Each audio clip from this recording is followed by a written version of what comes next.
Title: The Day I Let Go.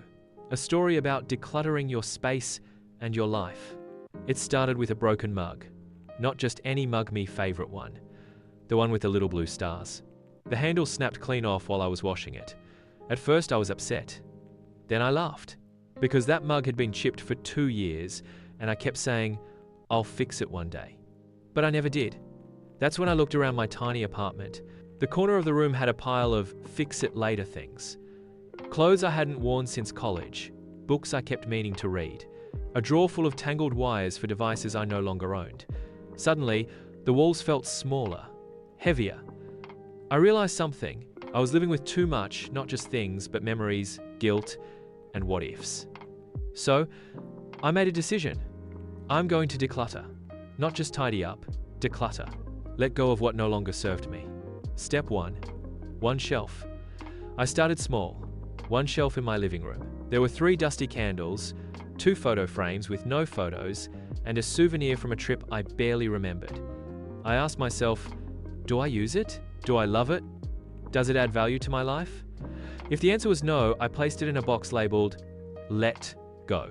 The first shelf took 10 minutes, but it felt like a breath of fresh air. Step 2. The wardrobe. The next day, I opened my wardrobe. It was full, but I wore the same 5 outfits every week. I took everything out and laid it on the bed. I made 3 piles. Keep, donate, trash. I kept what fit, what felt good, and what I actually wore. Everything else? Out. It was hard. Some clothes reminded me of old jobs, exes, or times I didn't want to remember. But letting go didn't erase the memories. It just made space for better ones. Step 3. The guilt box. You know the box I'm talking about. The one full of gifts you never liked, things you bought and never used, books you meant to read. That box stared at me every time I opened the closet. So, I opened it.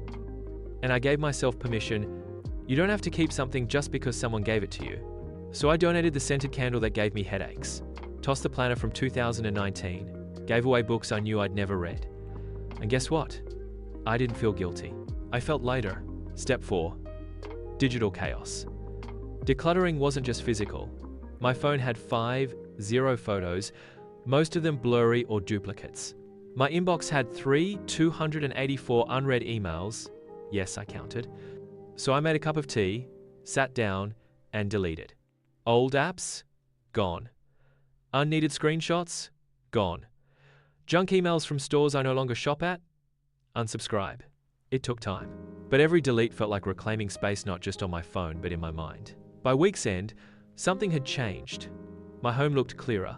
But more than that, I felt clearer. I started sleeping better. I felt less anxious when I walked through my door. I even found the energy to invite a friend over for tea for the first time in months. And no, I didn't replace the broken mug. Instead, I kept just one favorite cup, because one thing I learned is, more doesn't mean better. Sometimes, less gives you more room to breathe. Here's what I discovered. Start small.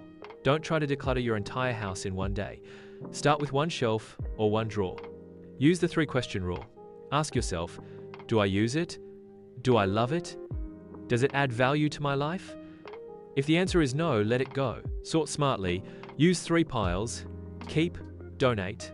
Trash guilt is not storage. Don't keep things out of guilt. Gifts you don't like or things you regret buying aren't required to stay.